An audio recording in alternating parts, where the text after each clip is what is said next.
yang semangat. Haleluya. Semangat kalau lihat muka Bapak Ibu dari depan sini gak ada yang cemberut, semuanya senyum sukacita. Kita beri tepuk tangan yuk buat tim Praise and Worship.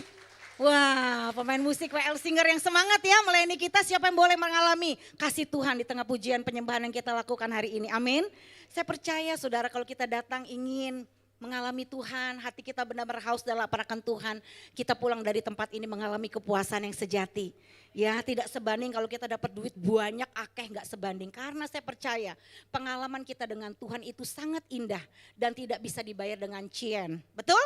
Iya, orang bisa banyak cien, orang bisa banyak cuan, tapi kalau tanpa Tuhan hatinya garing. Amin. Tapi kalau kita menyertakan Tuhan, baik ada cien maupun no ada cien, tetap kita semangat dan bersuka cita. Amin. Ya, Tuhan memberkati saudara. Saya Sandy Sujak, saya istri dari Bapak Doni. Ya, fotonya lupa ditampilkan ya. Nah, kami menikah 26 tahun, punya 3 putri, Vania 25, Vanessa 19 dan Valerie masuk 17. Nah, hari ini saya tidak datang sendiri, walaupun orang Semarang katanya baru pertama kali datang ke PD Victory. Saya mengundang Bapak Richard, ya, Ibu Priska dan anaknya. Nih bangkit berdiri dulu ya, ini tim nih. Ya, sambut mereka ya. Ya, silakan duduk. Saya ditemani mereka dari pagi tadi ya, sarapan ngopi-ngopi lah ya, pagi-pagi udah ngobrol-ngobrol. Dan saya percaya ya, ketika kita bertemu saudara seiman di dalam Tuhan, selalu ada hal-hal baru yang Tuhan singkapkan. Amin. Ya, tema yang akan saya bawakan saudara tentang gagal paham itu fatal. Bilang yuk sama-sama yuk, ada slide-nya ya, saya mohon ditampilkan. Bilang sama-sama gagal paham itu fatal. 2, 3. Gagal paham itu fatal. Sekali lagi, gagal paham itu fatal. Sekali lagi, gagal paham itu fatal. Tahukah Anda bahwa seringkali persoalan dalam hidup kita, ya entah masalah rumah tangga, keuangan, kesehatan itu terjadi karena kita miskom alias gagal paham.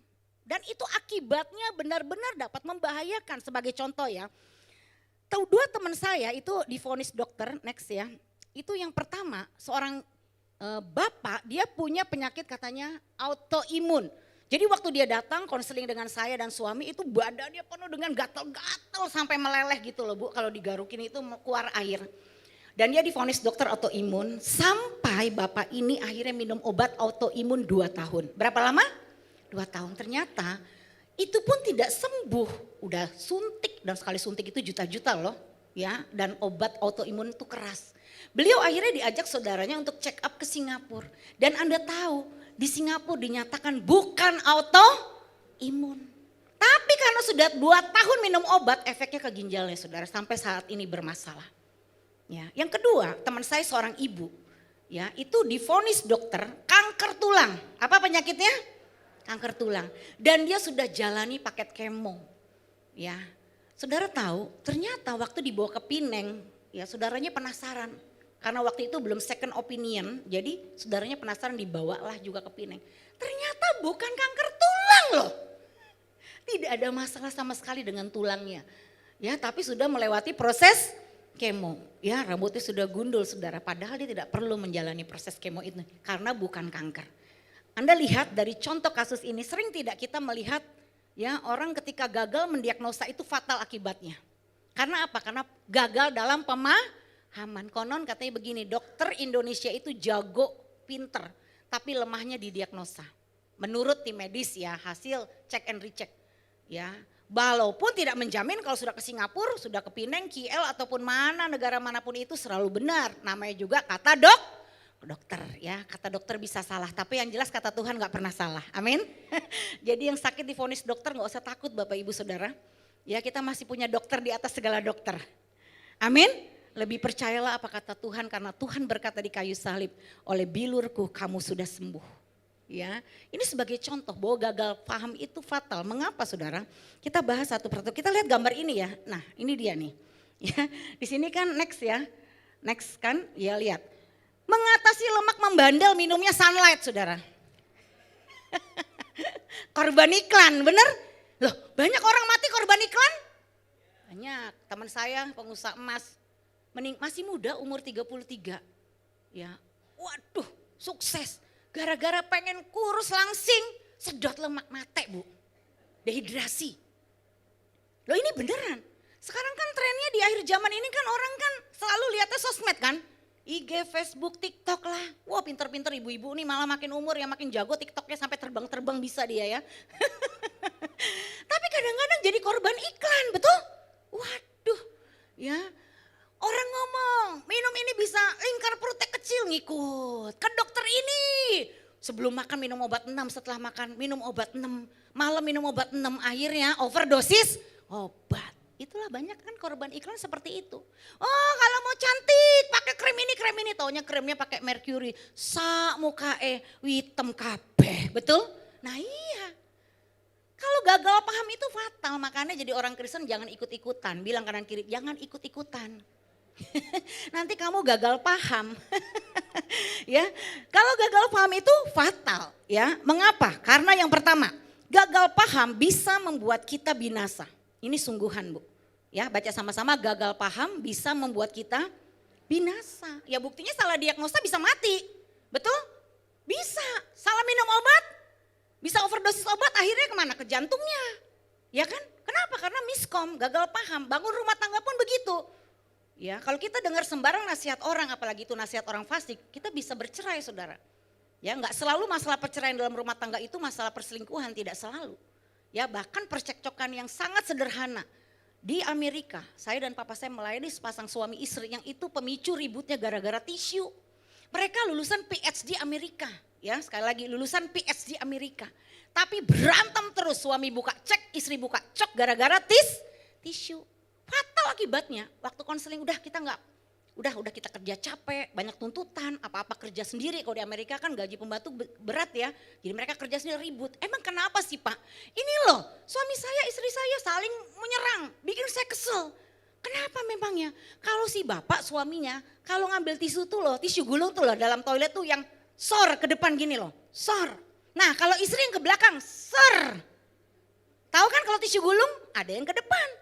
Tapi kalau istrinya masuk kamar mandi, dipindahin ke belakang, ser. Suaminya sor, istrinya ser, jadi ser. Ribut. Gara-gara pemicunya tisu bisa kepengen cerai. Ini lulusan PhD loh, Amerika loh. Sampai papa saya tuh geleng-geleng. Ya di depan saya papa saya ngomong gini, Pak, Bu. Ya, ini mah masalah simpel. Ya, besok bapak pergi pagi-pagi. Ya, ke supermarket beli aja 2 tisu lagi. Ya tambahin 1 tisu, yang satu sor, yang satu ser. Dia bengong saling lihat-lihatan. Lihat saudara, ya orang tuh kalau pemahamannya ngawur, ya apa aja bisa jadi pemicu konflik, betul tidak? Apa aja bisa jadi berantem, ribut semuanya. Kenapa? Ya karena pemahamannya, ya pengetahuannya tuh nggak nyampe saudara. Kalau kita baca di Hosea 4 ayat 6, yuk baca sama-sama. Umatku binasa karena tidak mengenal Allah. Jadi ingat, umatku binasa bukan karena setan atau masalah. Bilang sama-sama yuk, 2, 3, umatku binasa bukan karena setan atau masalah. Ya, tapi umatku binasa karena tidak mengenal Allah. My people destroy because lack of knowledge. Pengetahuannya tidak nyampe, nggak nyambung, alias tolalit sama Tuhan. Dia nggak kenal Tuhan, dia cuma pinter ayat, dia pinter khotbah, ya, dia pinter berargumentasi, tapi dia nggak nyambung tolalit sama Tuhan. Makanya dikit-dikit anak Tuhan banyak sekali yang berantem ngomongnya saya bermasalah karena setan. Ini serangan iblis, ya kan? Waduh, doa ciprat minyak sana, ciprat minyak sini, nyala-nyalain setan. Padahal karena akar masalahnya pemahamannya masih tolalit. Jadi yang kena setan. Ya, suami istri juga ribut, suka ngomong begini kan, gara-gara menikah sama kamu hidupku sial, hidupku apes, ya hidupku nelongso, menderita. Aku nih loh menikah sama kamu 20 tahun lebih dapat apa? Wah mulai kan hitung-hitungan kan. Nah itu tolalit Bapak Ibu. Dia nggak paham arti pernikahan. Mungkin waktu menikah nggak ikut bimbingan pranikah dan setelah menikah pun semuanya cuma jadi teori. Jadi dia pikir pernikahan itu seperti dagang, seperti orang jualan. Untungnya apa? Ya hancur pernikahannya, bukan karena setan. Karena ada beberapa ibu-ibu ngomong sama saya begini. Aduh Pastor Sandy, semuanya atas seizin Tuhan kalau saya dan suami bercerai. Loh ngeri kali ngomongnya atas seizin Tuhan. Sudah kehendak Tuhan saya bercerai. Enggak ada kehendak Tuhan orang itu bercerai. Cerai nggak ada, itu bukan kehendak Tuhan, itu karena kurangnya pengetahuan. Dia tidak mengenal Tuhan, dia tidak punya kasihnya Tuhan, jadi dia tidak bisa mengampuni suaminya, dia tidak bisa mengampuni istrinya, dia nggak bisa mengampuni orang tuanya. Kenapa? Karena dia selalu ingat kesalahannya. Ya, jemaat Tuhan tuh kebanyakan begitu. Kurenungkan, harusnya apa? Firman-Mu, tapi bukan. Kerenungkan kesalahanmu siang dan malam, ya kan? Ku pegang kesalahanmu, ya dan ku ingat selalu. Makanya kan banyak orang ngomong gini, sampai mati Bu, saya nggak akan bisa ngampuni. Aku nggak pernah bisa lupa apa yang dia lakukan. Nah itu saudara, tolalit. Dia tidak mengenal Tuhan. Jadi dia tidak memiliki kasih Tuhan, dia gak bisa mengampuni. Berkali-kali khotbah udah disampaikan tentang pengampunan tuh pasti orang Kristen tuh udah di luar kepala, udah ngelotok. Ya kita gak boleh simpen dendam, dendam itu racun, kalau kamu simpen racun kamu yang mati.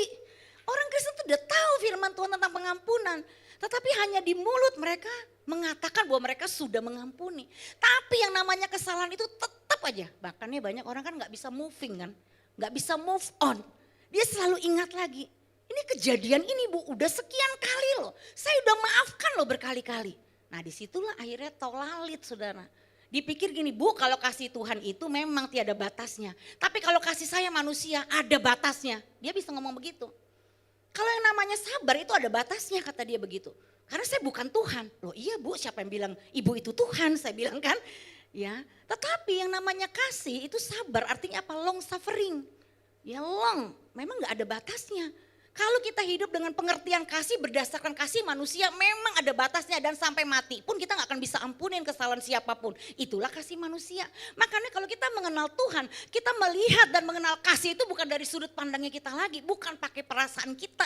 Kalau pakai perasaan kita namanya kita jadi baper, betul? Bawa perasaan. Dan kita dikuliti terus setiap hari oleh orang sama, kelakuan yang sama, minta maaf doang, ngomongnya doang maaf-maaf tapi diulang lagi. Akhirnya kita gerendek saudara, jengkel, mangkel, kesel, dendam, udah gak bisa ngampuni.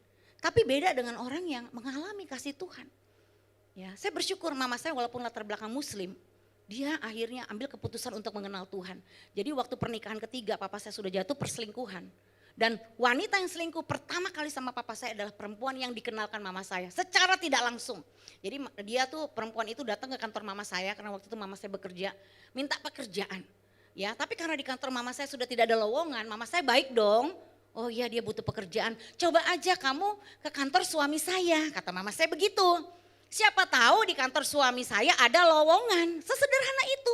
Datanglah perempuan itu ke kantor papa saya. Akhirnya ya karena wanita ini juga butuh kasih, papa saya juga orangnya baik, tebar pesona juga. Memang orang yang tahu firman tapi tidak bertobat, jadi dia tebar pesona juga. Yang ini kan juga glowing juga. Akhirnya curhat-curhat, mulanya biasa saja. Nah ini ada bapak-bapak, hati-hati ya bapak-bapak ya. Mulanya biasa saja. Ya tapi terus kedua, ketiga, keempat, kelima lanjut terus sampai 14 tahun saudara. Wah tambah jatuh bangun lagi juga bukan hanya perempuan itu saja. Yang mana di mana tulang rusuk saya ada di mana-mana, hehe, ya kan? Lagunya gitu saudara. Sampai punya anak. Coba kalau mama saya tidak mengenal Tuhan, ngapain dipertahankan, betul tidak? Loh papa saya itu udah khotbah loh. Mama saya tuh baru jiwa baru loh, berdoa aja belum bisa loh. Udah diperlakukan seperti itu, bisa gak mama saya ngomong, ngapain gue pertahanin pernikahan, mendingan kita cerai. Kalau di muslim dia bisa cerai kan dia nikah lagi, betul tidak? Sah-sah aja, waktu itu anak baru 2. Ada mantan mama saya yang sampai ngadep yang kakek saya ngomong gini, kutunggu jandamu dengan 2 anakmu siap. Nah loh, ngapain? Malah keluarga mama saya ngomong ini akibat kamu jadi kafir. Kamu sih orang kafir, ini akibatnya. Ya kamu jadi kena kutuk katanya begitu. Waduh mama saya diserang sana sini. Tapi puji Tuhan loh, mama saya memilih untuk mengenal Tuhan. Justru mama saya baca Alkitab. Ya ikut kebaktian, makanya jangan anggap remeh kalau kita ikut kebaktian ya. Kita ikut kebaktian itu disirami firman. Tapi saya sarankan jangan cuma seminggu sekali 2 kali, harus setiap hari Anda disirami firman. Ya, supaya tanah hati kita semakin subur, amin. Mama saya setiap hari doa pagi, doa malam sampai dengkul hitam, sikut hitam, nunduk nyeruduk pokoknya sama Tuhan, pokoknya hancur hati dia. Walaupun nunggunya 14 tahun, tapi kemenangan itu terjadi, amin. Papa saya pulang kembali dan bertobat mengenal Tuhan. Tepuk tangan dulu dong buat Tuhan kita. Ya jadi kita punya masalah bukan karena setan, bukan karena masalah kita. Berapapun utangmu hari ini saudara, kalau kau punya utang, gak ada masalah dengan berapa jumlah utangmu. Yang penting kau mengenal Tuhan, amin. Banyak orang yang punya badai hutang ikut doa pagi kami, karena kami Senin sampai Sabtu tuh ada doa pagi. Ya, tapi di tengah pergumulan mereka punya badai hutang, mereka mengenal Tuhan. Utang 3M kok kayak cuma 300 ribu ya Bu, bisa ringan bebannya. Tapi dia tetap bayar loh, dia tetap hadapi debt kolektor. Ya ada yang sampai, saya kaget juga. Salah satu peserta itu utangnya sampai 200 miliar. Itu istrinya sampai udah pasang itu loh. Tali untuk mati, bunuh diri. Ya semaput lah, utang sampai sebegitu. Harta benda aset semua hilang. Tapi karena doa pagi itu dia tiap hari, dia rindu mengenal Tuhan. Sekarang dia udah semangat ibu-ibu. Waktu pertama kali datang mukanya ngerungkuk ya, kurus. Ya ternyata badai hutang itu membuat gak usah diet-diet saudara ya. Pokoknya badai perselingkuhan dan badai hutang itu bisa dalam sebulan orang turun 10 kilo. Yang shoot, singset. Karena stres ya, katanya suami saya sekarang ini orang bukan hanya stres tapi stres ya. Bukan hanya stroke tapi stroke saudara. Kalau Anda gak mengenal Tuhan ya Anda pasti stres, betul? Tapi kalau kita mengenal Tuhan ada kekuatan ya. Nah setan atau masalah, next kan ya, sama sekali tidak jadi masalah jika kita mengenal Allah. Ayo baca sama-sama yuk yang di bawah sini yuk. 2, 3. Setan atau masalah sama sekali tidak jadi masalah jika kita mengenal Tuhan. Makanya di Daniel 11 ayat 32 baca sama-sama. Tetapi umat yang mengenal Allahnya akan tetap kuat. Bukan hanya kuat tapi tetap kuat. Kalau kuat ya sekali-sekali. Makanya orang Kristen banyak yang kayak tomat. Kadang tobat kadang kumat. Tapi kalau tetap kuat dia on fire terus dalam Tuhan. Itu dia mengenal Tuhan. Dan dia akan bertindak. Bertindak apa? Mengampuni. Ikhlas, dia rilis. Dia bisa move on dengan masa lalunya. Apa yang dia banggakan dia bisa tinggalkan, semua dia beri hidupnya untuk Tuhan. Amin. Itu dia mengenal Tuhan saudara. Ya, oleh sebab itu saudara, hubungan yang hidup yang didasari oleh pemahaman itu arti kata mengenal. Ya, nih ya next kan. Ya, next. Ya, baca sama-sama hubungan yang hidup yang didasari oleh pemahaman. Kata mengenal itu kan yadah. Ya seperti hubungan suami istri. Ya kalau di perjanjian baru tuh epiginosko. Hubungan yang benar-benar dalam. Bukan hanya kenal. Ya bukan hanya tahu, oh saya tahu Pastor Sandy ya. Tapi kan tidak mengenal dan memahami saya. Yang mengenal dan memahami saya hanya suami saya, anak saya, orang terdekat saya, betul? Semakin kita dekat semakin kita bisa memahami. Ya, makanya lihat saudara next kan. Bahwa pengetahuan ya itu bersifat umum dan permukaan. Baca sama-sama, pengetahuan bersifat umum dan permukaan. Tetapi kalau pemahaman itu bersifat apa? Personal dan mendalam. Ya, hubungan dan kebahagiaan yang sejati itu ada di pemahaman. Makanya ketika suami istri konflik, satu buka cek, dua buka cok jadi cekcok. Sebenarnya kita harus belajar 3M. Bagaimana mengenali, bagaimana kita menerima, bagaimana kita memahami. Apa kuncinya? Mengenali, menerima, memahami. Apa kuncinya? Mengenali, menerima, memahami. Kalau kita sudah tahu orangnya memang punya kekurangan di situ, kalau kita tolak, kita tuntut dia makin jadi. Tapi begitu tahu dia punya kelemahan tertentu, tapi kita menerima, ya akhirnya dia bisa berubah saudara. Makanya banyak kisah pemulihan di rumah tangga itu terjadi bukan saat pasangannya menuntut, betul? Tapi di saat pasangannya menerima dia, memahami dia. Ya, suami yang KDRT pun itu seperti suaminya ibu yang ibunya siapa tuh namanya Tasya ya. Siapa itu sampai kesaksiannya kan dadanya tulangnya tuh remuk. Ya si tante siapa namanya kok saya jadi lupa ya. Siapa? Wah mamanya Tessa Kaunang. Itu kan juga teman dekatnya papa mama saya. Waduh itu bener-bener tulang dadanya remuk loh, diinjak sama suaminya, lagi hamil itu disikat, ditendangi loh saudara. Tapi karena dia mengenal Allah, oh dia langsung pengen cari tahu kenapa suaminya bisa KDRT, oh ternyata ada masa lalu dengan papanya juga yang belum beres. Puji Tuhan ya karena mamanya Tessa ini terima, si tante ini layani. Akhirnya suaminya tuh tersentuh oleh kasih Tuhan. Sekarang tobat dua-dua jadi hamba Tuhan, melayani Tuhan, betul? Berarti kan apa? Di balik kekasaran orang, di balik jahatnya orang, ada satu situasi yang membuat dia jadi tertuntut seperti itu. Karena dia pernah direndahkan, karena dia pernah disakiti, dilukai, jadi masih menyimpan amarah. Jadi tabiatnya itu kasar, saudara. Akhirnya waktu dilayani, dia buka hati, hidupnya berubah. Ya, jadi saudara, ayo kita belajar ya, pemahaman itu penting saudara ya. Next, bahwa sebagian besar contohnya bangsa Israel itu mati di padang gurun. Itu kan sebagian besar bangsa Israel mati di padang gurun ya. Itu bukan karena tidak punya nabi, mereka punya Musa sebagai pemimpin yang ditentukan Tuhan. Ya, tetapi karena menolak pengetahuan yang benar alias gagal paham akan maksud Tuhan. Makanya dia waktu keluar dari Mesir itu kan dia udah lihat mujizat apa? 10 tulah kan. Apa yang bangsa Israel lihat? 10 tulah aja udah wow itu, betul? Itu kan pekerjaan Tuhan. Lalu mereka melihat Laut Merah terbelah. Waduh, gelombang bisa stop kayak lukisan gitu. Stop, nggak mengalir lagi airnya. Mengizinkan bangsa Israel itu lewat di tengah. Itu kan mujizat yang saat ini pun kita nggak bisa alami kan? Ya, kalau Petrus kan berjalan di atas air. Kalau kita ini semua kan berjalan di atas banjir kan? Ya kan? Makan turun dari langit loh. Tiang awan, tiang api, gak pernah kepanasan, gak pernah kedinginan. Mereka berarti mengalami mujizat Tuhan tiap hari. Tapi ingat baik-baik saudara ya, mujizat itu tidak menjamin kita dapat mengenal Tuhan. Makanya jadi orang Kristen jangan mental mujizat. Saya percaya mujizat, saya mengalami mujizat. Tapi ketika mujizat itu tidak terjadi, saya memutuskan untuk tetap percaya bahwa Tuhan Yesus adalah Tuhan. Amin. Jangan karena doa kita gak dijawab kita kecewa, berarti Anda belum mengenal Tuhan. Jangan karena pengharapan Anda belum terwujud lalu Anda mundur dari Tuhan, mundur dari pelayanan, berarti Anda belum mengenal Tuhan. Itu terjadi di bangsa Israel saudara. Ya, ciri-ciri orang yang tidak mengenal Tuhan nih, tidak menghormati atau takut akan Tuhan. Ya, ini ciri-cirinya, dia tidak menghormati Tuhan. Ya, makanya akibatnya hidup dalam dosa tanpa pertobatan. Ya, pelayanan, berzina jalan terus. Pelayanan, nipu jalan terus. Kalau ngomong pinter firman. Jadi orang yakin, setelah orang kasih duit ke dia, dibawa kabur. Betul? Ada orang seperti itu? Hebat ngomong firman, tapi nipu sana sini. Ya dia gak ada respect Tuhan.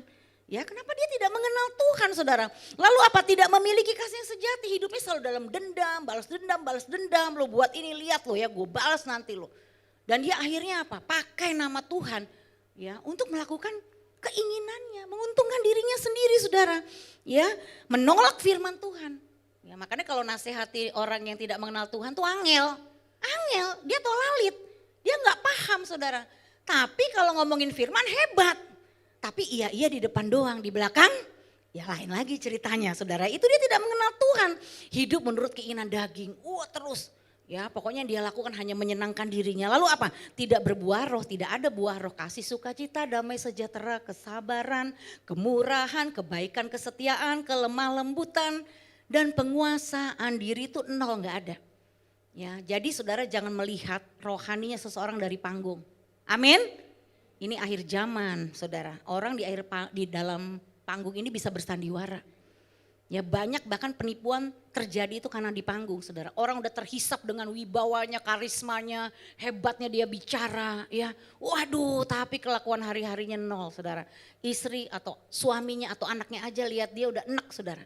Kenapa? Karena cuma jago di panggung. Betul tidak? Aslinya saya kan bukan di panggung. Nanti saya balik ke Jakarta ketemu suami, ketemu anak, ketemu staf gereja. Bagaimana hari-hari saya melakukan interaksi dengan mereka. Apakah saya ada cerminan Kristus dengan mereka? Bukan di panggung ini. Coba angkat tangan tinggi-tinggi semua yuk jemaat Victory. Ya PD Victory bilang sama diri kita sendiri, oi sadar. Kuncinya kita harus mengenal Allah. Ya, gagal paham itu fatal. Kenapa? Yang kedua, karena gagal paham bisa membuat kita tersesat.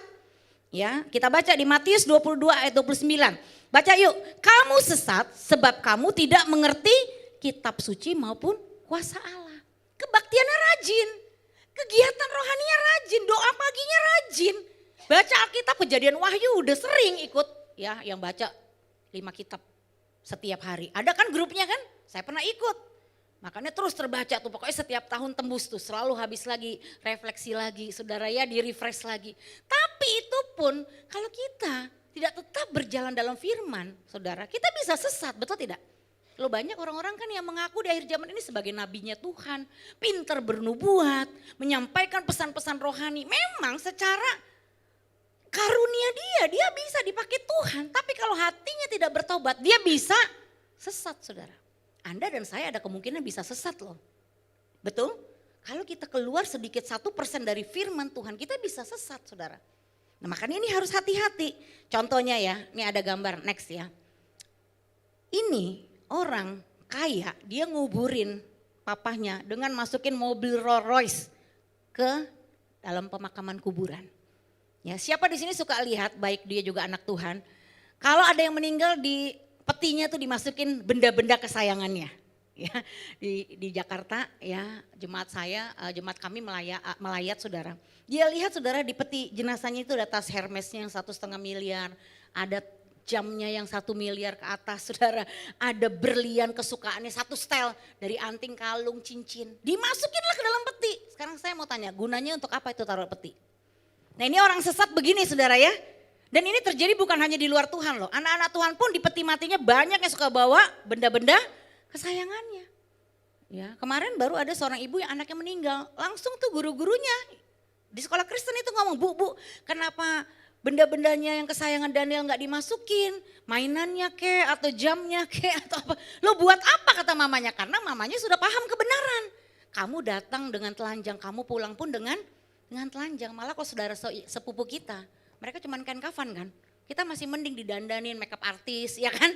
Jadi cantik di peti ya, ada yang pakai baju pengantin, bener gak? Oh pakai jas, dimudain mukanya. Masih keren kalau jenazah Kristen, betul? Tapi kalau saudara sepupu kita tuh kan cuma kain kafan, dimasukin gak pakai peti lagi. Ya memang itulah alkitabiahnya, kamu tuh datang telanjang ya pulang juga telanjang. Sekalipun kamu masukin benda-bendamu yang kau sayang di petimu itu gak akan berdampak apa-apa, betul? Makanya saudara hidup itu harus hati-hati, kalau enggak kita sesat saudara. Di Kejadian 3 itu Adam dan Hawa gagal paham karena mereka berpikir hanya soal buah.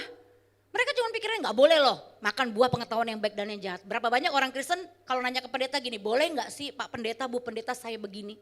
Padahal itu bukan masalah boleh nggak boleh. Ya, tetapi itu soal ketaatan, yang namanya perintah itu hubungannya dengan ketaatan. Bukan boleh nggak boleh, katakan bukan boleh nggak boleh. Tapi ketaatan. Amin. Makanya jangan hanya mendengar firman tapi harus mengerti. Dan akhirnya kita taat saudara. Contoh lagi Uza. Saudara tahu Uza gagal paham. Ya soal tabut perjanjian. Ya dia mengira dengan membantu Tuhan dengan memegang tabut yang hampir jatuh. Dia punya niat baik loh. Ini tabut hampir jatuh. Tapi dia bukan imam. Tapi dia nekat sentuh tabut itu. Akhirnya apa? Dia mati seketika saudara. Karena dia melanggar hukum Tuhan. Padahal dia tuh cuman ngelihat gitu. Para imam bawa tabutnya keberatan. Si Uza ini inisiatif. Sekalipun kita punya niat baik inisiatif. Tapi kalau itu melanggar firman pun tetap saudara. Ada konsekuensinya. Ya, siapa lagi contoh Saul? Kalau saudara baca kisah 1 Samuel. Ya, dia gagal paham saat berpikir apa? Bahwa ia boleh mempersembahkan korban bakaran karena Samuel terlambat datang. Ia tidak memahami bahwa Tuhan menghendaki ketaatan, bukan inisiatif pribadi atau melanggar aturan. Akhirnya apa? Tuhan menolak Saul, saudara. Padahal Tuhan sudah pilih Saul, tapi karena dia tidak taat, akhirnya pilihan jatuh ke Daud, saudara. Ya, jadi kita mesti paham. Jangan kalau dengar firman itu pakai logika sendiri. Karena logika saudara tuh bisa bentrok dengan firman. Daging kita selalu ingin menyenangkan diri kita. Tapi roh kita selalu ingin menyenangkan Tuhan. Amin. Jadi kalau Roh Kudus sudah bilang di hatimu, kamu tuh minta maaf, minta maaf. Jangan begini, Allah ngapain percuma minta maaf. Nanti juga dia buat lagi. Nah saudara akhirnya mengeraskan hati kan. Ya nanti begitu saudara mengeraskan hati, akhirnya saudara jadi tumpul hati nuraninya. Karena firman itu banyak kali ya, saya tuh punya utang 15 juta harus saya bayar setiap bulan. Tahun 2011-2015. Ini kisah saya dan suami. Kalau saya hanya terima firman dari pikiran saya, coba ya Bapak Ibu mikir sedikit nih saya ajak. Saya waktu itu sama suami gaji tetap, saya ulangi gaji tetap dari gereja itu 3 juta. Berapa? 3 juta. Cicilan utang kami itu 15 juta. Harus kami bayar full setiap bulan selama 4,5 tahun. Waktu itu kami lari dari panggilan. Saya pengaruhi suami. Saya nanduk nyeruduk suami. Ya makanya istri-istri gak boleh nanduk nyeruduk suami ya. Akibatnya fatal. Akhirnya utang itu bunga berbunga jadi total 800 juta 16 bank kartu kredit. Ini kisah kami. Kalau secara logika, waduh sesat saya bisa udah akhirnya cerai aja deh udah punya badai hutang. Buat apa aku nikah sama kamu kok juga makin susah. Oh ada pikiran-pikiran begitu. Ya tapi saya kembali lagi, Tuhan aku mau taat. Ini akibat kekerasan hatiku, saya minta maaf sama suami. Wah walaupun di hati, tapi kan bukannya wajar Tuhan aku sebagai istri. Ya, aku tuh nggak nuntut emas intan permata diamond, cuma kebutuhan hidup hari-hari. Apakah aku salah? Kalau aku masih muda, aku berusaha. Wah, merasa diri masih muda. Saya masih bisa lah bisnis. Toh nanti juga saya tetap pelayanan. Oh, pokoknya bela diri deh saudara ya. Tapi itulah, kalau Tuhan sudah memanggil kamu full untuk dalam pelayanan, kamu jangan coba-coba ingin menjadi seperti orang lain. Nah saya bandingin, itu kan ada pendeta itu, dia kan juga menggembalakan, dia kan juga pengusaha, kan gak dosa. Kan kita gak nipu orang. Oh saya berargumentasi terus saudara sama Tuhan. Sesat saya pikirannya, akhirnya benar. Ya itu 4,5 tahun kita harus bayar hutang 15 juta sebulan 2011-2015. Tapi ketika saya nyambung lagi sama Tuhan, ya kembali lagi ya mengenal Tuhan, bertobat, merendahkan hati. Tuhan itu dahsyat dan ajaib. Tapi karena sesi ini kita tidak bahas bebas hutang, nanti lain kali saya bagikan bagaimana cara bebas hutang saudara. Ini benar-benar kejadian yang di luar pikiran. Jangan berpikir gini ya Bu Sandy kan sama Pak Doni pendeta pasti ada yang ngasih. Tidak ada yang ngasih, tidak ada transferan. Sungguhan, ini ada Tuhan di sini. Bahkan teman terdekat saya sekalipun dia ngomong gini, hubungan kita sahabat, saya tidak mau ada hubungan uang. Padahal dia beli rumah itu bisa 25 miliar, beli mobil itu bisa 5 miliar, cash. Saat itu dia sedang diberkati Tuhan, kita kenal dia dari benar-benar bangkrut, ya, sampai dia diberkati. Tapi saya bersyukur dia punya sahabat, saya punya sahabat punya prinsip. Hubungan kita persahabatan bukan uang. Wah saya bersyukur saudara, kalau enggak gitu mental saya enggak kebentuk. Ya, saya nggak punya aset, boro-boro rumah kembali lagi ke rumah orang tua, mobil masih nyicil, APV waktu itu. Jadi jangan dipikir saya bisa selesai hutang 15 juta sebulan itu karena ada yang tolong, tidak ada satupun yang tolong. Tapi kalau kita berjalan bersama Tuhan, Tuhan sanggup buka jalan, amin. Tapi pikiran kita jangan sesat. Ya, dan suami istri harus akur, kalau suami istri rusuh, nggak ada berkat Tuhan. Makanya bilang kanan kirinya, rukun bukan rusuh. Ya, ayo bilang kanan kirinya, rukun bukan rusuh. Ya. Kalau lagi susah duit harus tambah rukun, amin. Kalau lagi susah uang, saudara mengalami kesulitan masalah ekonomi makin rusuh, berkatnya makin menjauh. Karena Tuhan hanya memberkati kita, ya mencurahkan berkatnya kepada orang-orang yang hidupnya rukun. Amin. Saudara lihat di kitab Lukas, ya murid-murid Tuhan Yesus pun ini murid loh. Murid yang sudah makan, minum, tidur sama Tuhan Yesus masih bisa gagal paham. Ya, kenapa? Karena mereka berpikir ya bahwa Mesias datang untuk membebaskan bangsa Israel dari secara politik. Jadi kalau Tuhan Yesus jadi raja, Tuhan Yesus jadi presiden, saya kan para menterinya. Jadi murid tuh pikir begitu. Tahu-tahu Tuhan Yesus mengutarakan misinya, aku datang ke dunia ini supaya aku mati di kayu salib menebus kalian dari dosa. Murid-muridnya kaget, loh jadi nasib kita gimana kalau Tuhan Yesus disalib? Ini murid aja bisa gagal paham loh saudara, yang sudah setiap hari makan tidur sama Tuhan Yesus. Ya, jadi kita mesti iling saudara tiap hari ini. Kalau kita nggak benar-benar ikut visinya Tuhan kita bisa sesat saudara. Ya, nah cara menghindari gagal paham memang saudara tidak ada cara lain. Saudara harus belajar ya firman dengan rendah hati. Itu yang pertama, harus bersedia dikoreksi. Saya tadi pagi pun bangun doa pagi, Tuhan koreksi niat hatiku kembali. Apakah hatiku murni? Apakah aku mencari keuntungan pribadi? Apakah aku hanya mengatasnamakan Tuhan dengan pelayanan ini dengan maksud-maksud tersembunyi? Saya terus minta koreksi. Ya, saya nggak mau sampai gagal paham, miskonsep. Ya, akhirnya pelayanan saya jadi nggak murni. Ya, hari ini banyak saudara pelayanan ujung-ujungnya duit, hanya deketin orang kaya. Ya, ujung-ujungnya minta duit, baik proposal, mengatasnamakan pelayanan. Aduh, dijauhkan Tuhan. Ya, saya menggembalakan bersama suami di gereja hampir 26 tahun. Ya, tetapi pelayanan dari tahun 95 sudah 30 tahun. Ya, saya berani ngomong dimanapun kota karena saya nggak takut, saya nggak pernah ada hubungan uang pun. Saya kenal Bu Eli itu udah lama, 15 tahunan saudara. Tanya Bu Eli, saya tidak pernah sedikit pun ada hubungan uang. Nggak pernah saudara, saya paling pantang menggunakan mimbar hanya untuk menyampaikan cerita-cerita kebutuhan hidup, kesusahan hidup, no, amin.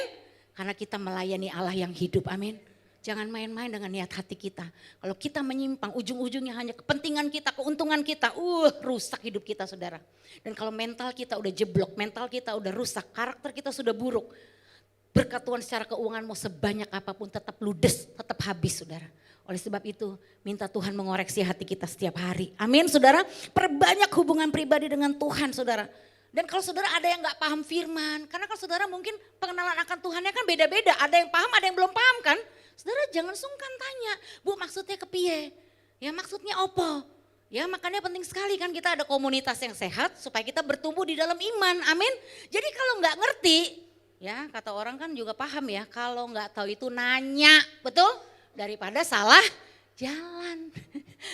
Ya, nanti Tuhan kasih loh orang yang bisa membimbingmu setiap hari. Ya kami punya komunitas dalam bimbingan rohani setiap hari saudara. Sehingga banyak orang-orang yang sesat itu kembali ke jalan Tuhan. Yang mau badai rumah tangga, yang mau badai hutang. Karena setiap hari dibimbing akhirnya dia jadi pinter. Ya dia jadi tahu oh selama ini saya tuh kemana aja ya. Ternyata saya tuh belum lahir baru. Wong lahir baru belum bagaimana bisa mengerti firman. Amin saudara. Jadi saudara harus cari benar-benar setiap hari. Ya next ya. Next ya peka ya dipimpin Tuhan ya. Next kan ini spiritual journey yang kami lakukan saudara. Jadi kita baca sama-sama statement ini yuk. 2, 3. Periksa ulang motivasi dan pemahaman kita lewat doa yang jujur dan firman yang murni agar apa? Langkah kita tetap berjalan dengan hati Tuhan. Bukan hati kita, hati dunia saudara. Yang ketiga, mengapa gagal paham itu fatal? Yang terakhir ya. Karena gagal paham bisa menyesatkan orang. Istri yang tersesat bisa menyesatkan suaminya. Suami yang sesat bisa menyesatkan istrinya. Orang tua yang sesat bisa menyesatkan anaknya. Orang tua tukang utang. Matinya ninggalin utang. Anaknya kasihan gak? Tersesat gak dia? Karena udah dididik dengan mental utang. Akhirnya dia hidupnya juga selalu penuh dengan hutang. Anak cucumu udah jadi barisan anak cucu tukang ngutang. Lah itu kan sesat. Ya sesat saudara. Makanya hati-hati. Kita sebagai anak Tuhan setiap minggu pastikan bawa anak mantu cucu kita beribadah bersama. Melayani Tuhan saudara, itu penting sekali. Saya bersyukur ya, dulu kan saya kan nakalnya bener-bener numan saudara, nakal banget. Mama saya tuh udah gak bisa nasihatin saya. Sebelum bertobat pun secara rokok ya dunia dugem itu udah setiap hari ya, rokoknya 4 bungkus. Makanya waktu mama saya bernubuat, mama percaya papa pulang, kita sekeluarga melayani Tuhan. Sandy Mervin Rekihaski jadi pendeta, wes jadi pendeta amit-amit jabang bayi najis aku jadi pendeta. Ya gimana ceritanya saya jadi pendeta saudara. Ya kan teman-teman saya aja yang tahu masa lalu saya pada kaget, lu beneran saya jadi pendeta. Karena mereka ngelihat saya di konten-konten kan sama suami. Ya lu beneran jadi pendeta, sekarang dia langsung buat komunitas alumni SMA 26 Tebet. Besok saya suruh khotbah minggu depan. Pokoknya kita mau pendetanya ngayomin Sandy Sujak karena itu teman sejawat kita katanya. Jadi mereka kan yang tahu hidup saya dulu kan. Kalau bisa berubah sih, kalau bisa berubah. Ya, tapi saudara bener.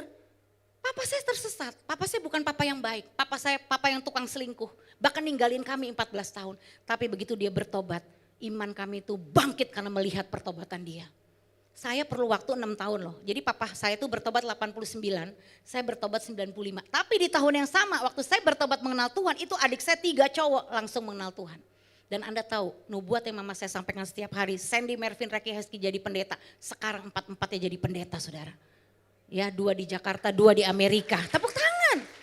Makanya ini sekarang ya, ibu bapak kalau punya masalah parenting, anak-anakmu sekarang lagi keluar dari jalan Tuhan, gak usah drop.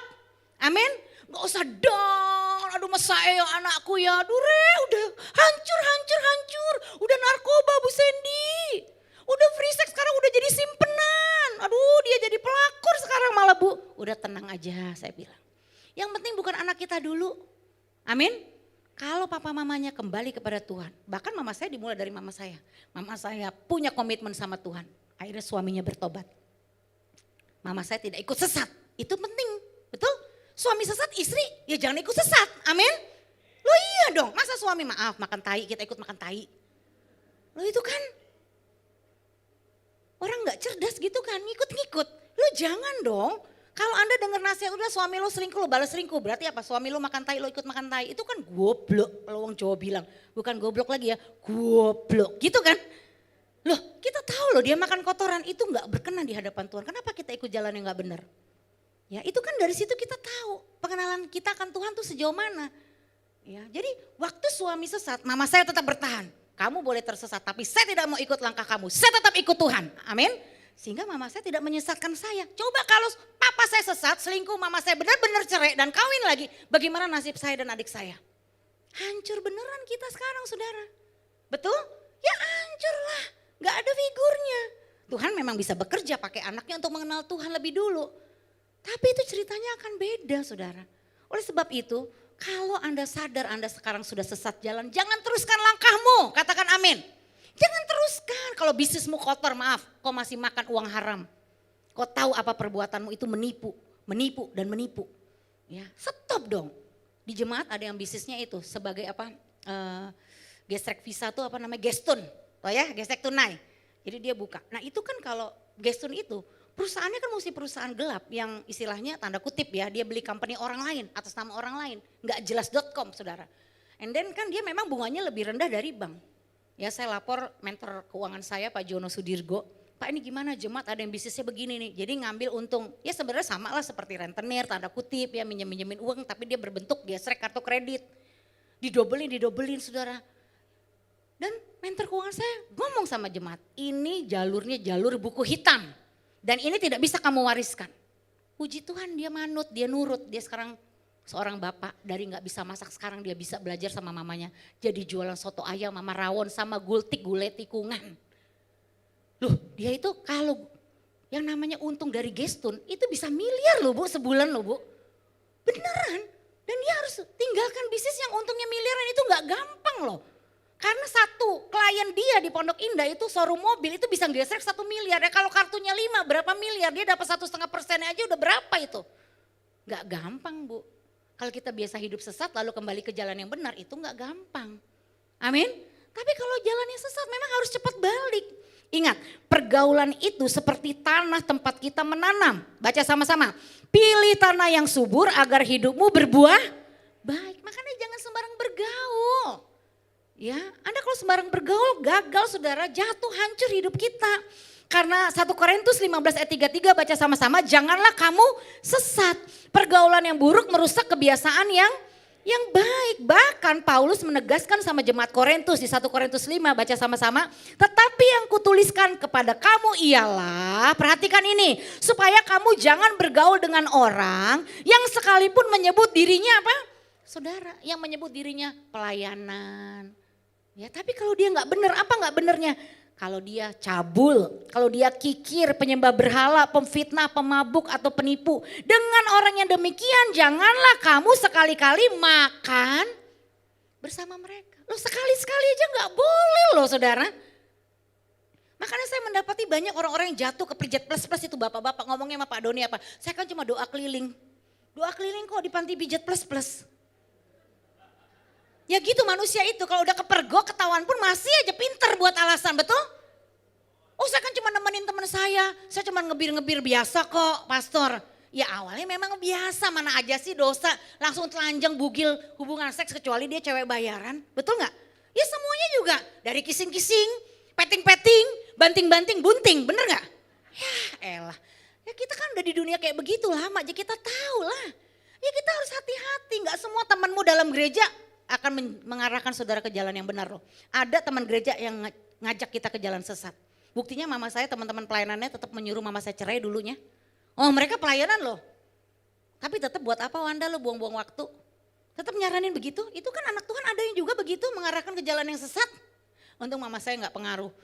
Ya makanya jangan duduk-duduk juga dengan tukang gosip loh saudara. Lo Anda bisa kena kutuk loh. Anda ngomongin orang yang Anda omongin itu kan ciptaan Tuhan. Jadi waktu Anda omongin orang, Anda tuh merasa begini, gue lebih benar, lebih baik dari dia. Betul gak?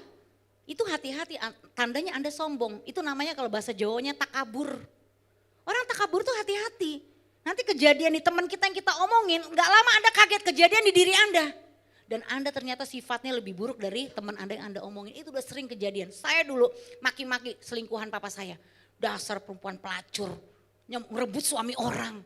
Saya bilang begitu, ngerusak rumah tangga orang, itu 3 SMP loh. Tapi saya gak ngomong langsung di depan tantenya loh Bu, saya di hati. Sebagai anak remaja saya ngomong di hati, kurang ngajar lu ya, lu lebut papa gua ya. Lu ngerusak rumah tangga gua ya, sialan lu perempuan lu, usai maki-maki itu dibatin loh ya. Anda tahu itu 3 SMP, 2 SMA saya pacaran dengan pria yang 13 tahun lebih tua dan statusnya masih istri orang. Nah lihat tuh. Jadi pembicara yang ngomong di depan saudara ini pernah jadi pelakor saudara ya. Lo sungguhan saya ngomong apa adanya. Beneran. Kenapa? Karena saya takabur, saya ngomongin perempuannya sama papa saya. Kejadiannya 2 tahun kemudian terjadi di saya. Ya makanya ya, sesama orang jelek gak usah saling menjelekkan. Ayo ngomong sama-sama, sesama orang jelek jangan saling menjelekkan. Kenapa? Dia punya kejelekan, tapi kita juga punya gak kejelekan? Loh kita kan juga masih punya kejelekan, harus kita perbaiki. Angkat tangan semuanya, karena di Semarang bilang begini ya, iling, iling, iling, iling, iling. Iling, iling, iling, ya. Hati-hati jangan duduk-duduk, sekali-sekali gak boleh duduk-duduk dengan mereka. Ya makanya Paulus tegas menegur jemaat Galatia yang karena percaya kepada Injil yang lain. Ini di Jawa nih, saya ngelihat gereja-gereja Jawa itu kuat klinik-klinik. Ayo mama saya tuh keturunan keratonan. Saya melayani jemaat di Solo beberapa. Nangis sama saya terbuka. Saya masih suka klinik-klinik. Malam Jumat Kliwon bakar-bakar. Ya. Hati-hati saudara, ikut ke orang pintar, baca primbon-primbon, masih lihat horoskop. Itu penyembahan berhala loh saudara. Masih lihat garis tangan. Main kartu diramal. Stop kalau ada yang di sini ya. Tuhan tuh Allah yang pencemburu loh. Jangan ikat-ikut. Ya, bahkan saudara di keluarga kami yang udah dalam pelayanan pun masih penasaran ke dukun juga. Nanya suaminya tuh ada selingkuh gak atau apa. Dia kepancing, ikut-ikutan. Saudara hari ini hancur rumah tangganya, jangan main-main saudara dengan kuasa gelap. Amin. Jaga hidupmu, buat keputusan untuk tidak ikut-ikut. Ya, Yerobeam itu ya saudara di Alkitab dicatat kasusnya apa? Membuat 2 anak lembu emas dan berkata kepada Israel, inilah Allahmu yang telah menuntun engkau keluar dari tanah Mesir supaya rakyat tidak pergi ke Yerusalem untuk beribadah. Akhirnya apa? Bangsa Israel jatuh dalam penyembahan berhala selama generasi ke generasi. Kalau engkau mau lihat anak cucu cicitmu berbahagia, putuskan dengan penyembahan berhala. Amin. Dan penyembahan berhala bukan masalah dukun atau orang pintar suhu-suhu saja di akhir zaman ini. Apapun yang Anda lebih cintai, Anda lebih sukai daripada Tuhan, itu bisa jadi penyembahan berhala. Jadi hati-hati saudara. Mari ya, ini terakhir. Bergaul dengan orang-orang yang dapat, baca sama-sama, membuat saya maju dan bertumbuh dalam Tuhan. Mengapa? Karena kualitas hidupmu ditentukan oleh kualitas pergaulanmu. Ya, baca statement terakhir yuk, sama-sama bangkit berdiri kita baca. Terakhir. Yuk sama-sama yuk, 2, 3. Gagal paham akan firman Tuhan bukan sekedar salah mengerti, tetapi salah melangkah, dan salah melangkah berarti salah hidup. Ada jalan yang disangka orang lurus, ujungnya menuju maut. Tetap pegang prinsip firman Tuhan. Jangan pernah kompromi, sirkat-sirkut orang yang tidak takut Tuhan. Kalau kau jaga hidupmu, ya ingat gagal paham itu fatal. Ya, mari kita datang berdoa kepada Tuhan saudara. Terima kasih Bapak. Kami tidak mau merusak diri kami dan merusak orang lain. Kalau engkau salah paham, engkau gagal paham akan firman Tuhan, maka hidupmu fatal, hidupmu bisa binasa saudara. Kau bisa sesat dan menyesatkan orang lain. Bahkan yang kau sesatkan suamimu sendiri, istrimu sendiri, anak-anakmu sendiri, kau bisa sesatkan. Tanpa sadar kau sedang membawa generasimu terjun bebas dalam jurang maut. Hati-hati saudara. Ini waktu-waktu yang sangat menentukan. Untuk kita sebagai anak-anak Tuhan punya prinsip. Ayo kita alami kasih Tuhan saudara. Kami bersyukur Bapak buat kebaikan-Mu, buat kasih-Mu Tuhan. Tanpamu kami tidak dapat hidup. Kita nyanyikan saja ref lagu ini bersama-sama. Sampai detik ini ku melihat penyertaan-Mu sempurna sampai selamanya. Kaulah Tuhan, satu-satunya pengharapanku. Oh, sampai detik ini ku melihat penyertaan-Mu sempurna sampai selamanya. Kaulah Tuhan, satu-satunya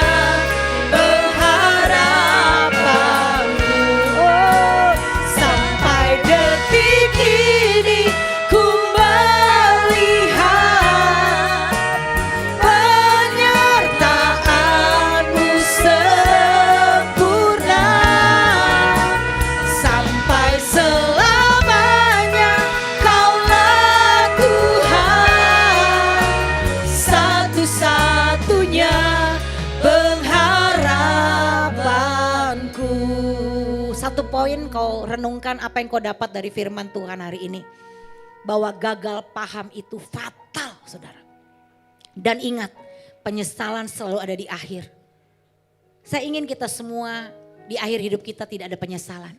Saya ingin kita semua di akhir hidup kita mengalami damai di hati. Kapanpun Tuhan panggil kita harus siap gak siap harus siap Bapak Ibu. Amin. Karena kita tidak ada yang tahu. Saya ingin umur panjang tapi saya tidak tahu batasan umur saya sampai kapan. Tapi yang penting selama saya hidup, saya harus pastikan hati saya tetap bersih di hadapan Tuhan. Amen. Tetap murni di hadapan Tuhan. Amen. Saya gak mau miskom. Ya, saya gak mau Tuhan nanti seperti Matius 7 ayat 21. Bukankah aku sudah mengusir setan demi namamu Tuhan. Bukankah aku sudah bernubuat, menyembuhkan orang sakit demi namamu. Tapi nanti Tuhan ngomong siapa kamu. Saya gak mau. Saya punya satu kerinduan. Yang menjadi kerinduan saya apa sih? Pada waktu ketemu Tuhan. Tuhan ngomong sama saya. Sabatlah engkau hambaku yang setia, Sandy. Amin. Saudara, biar itu yang ada dalam kehidupan kita. Amin. Ingat loh saudara, kita nanti waktu dipanggil Tuhan ninggalin jejak loh dalam hidup kita. Jejak apa yang kita mau tinggalkan kepada anak cucu kita. Saya belajar dari mama saya. Mama saya bukan mama yang sempurna. Mama saya pun banyak melakukan kesalahan. Tapi prinsip imannya teguh dalam Tuhan. Sampai hari ini beliau hidup sejahtera, bahagia. Ada Tuhan bersamanya. Di usia 73 tahun dia tetap semangat melayani Tuhan. Ya walaupun harus berjauhan dengan saya di Amerika sana. Tapi saya dan adik-adik saya bangga. Saya punya mama sebagai pahlawan iman. Yang meninggalkan jejak keteladanan. Iman yang teguh sama Tuhan. Ayo pergunakan waktu yang ada. Jangan lagi kita gagal paham sama Tuhan ya. Kalau dengar firman, lembutkan hati. Tuhan ubah hidupku. Aku mau dibentuk. Mari kita buka kedua tangan kita. Lihat Tuhan tersenyum memandang wajah saudara. Amen. Tuhan sayang sama Bapak Ibu semuanya. Tuhan gak mau Bapak Ibu binasa. Tuhan gak mau Bapak Ibu tersesat. Apalagi menyesatkan orang lain. Ya Tuhan sudah mati buat kita karena dia sayang kita. Dia tidak mau ada satupun orang yang binasa. Oleh sebab itu marilah kita mengenal Tuhan. Marilah kita jaga hati kita, pikiran kita, pergaulan kita. Sehingga kita boleh menjadi hamba-hamba Tuhan yang hidup berkenan di hadapan Tuhan. Bapa, hamba-Mu memberkati semua yang ada di PD Victory Semarang hari ini. Bagi Bapak Ibu Saudara engkau yang punya pergumulan khusus, kau boleh taruh tanganmu di depan dadamu. Tuhan kau lihat tangan-tangan yang ditaruh di depan dada mereka. Mereka punya pergumulan khusus dalam hidup mereka. Ketika saudara pegang dada saudara, rasakan detak jantung saudara. Ketika detak jantungmu berdetak, itulah kasih Tuhan sama saudara. Setiap detak jantungmu berdetak, itulah kasih Tuhan dalam hidupmu. Engkau tidak pernah ditinggalkan sendirian. Tuhan selalu mengasihimu. Dia selalu ada di titik terendah hidupmu. Dia tidak pernah membuangmu. Dia selalu mengampunimu. Dia menguduskanmu, dia melayakkanmu, dia menyucikanmu. Oleh bilur-bilur Tuhan Yesus, engkau sudah sembuh. Amen. Sakit batinmu sembuh, traumamu sembuh, jantungmu sembuh, ginjalmu sembuh. Amin. Dalam nama Tuhan Yesus, aku berdoa, autoimunmu sembuh. Amen. Tuhan memberikan kekuatan yang baru dalam hidupmu, kankermu, tumormu sembuh. Dalam nama Yesus, tekanan batinmu sembuh hari ini. Penyakit apapun, ilegal dalam tubuhmu. Ketika kau percaya akan penebusan Kristus di kayu salib, kesembuhan terjadi dalam hidupmu. Dan Tuhan memberkati hidupmu dan keluargamu. Kami bersyukur Bapak buat firman-Mu. Kami mau terus nyambung dengan Tuhan. Kami gak mau hubungan kami tolalit sama Tuhan. Kami mau terus memahami isi hati Tuhan. Berbicara Roh Kudus, urapi setiap kami. Kami terima firman-Mu dengan hati yang terbuka. Hanya di dalam nama Tuhan Yesus Kristus kita ini berkati, sama-sama katakan amin.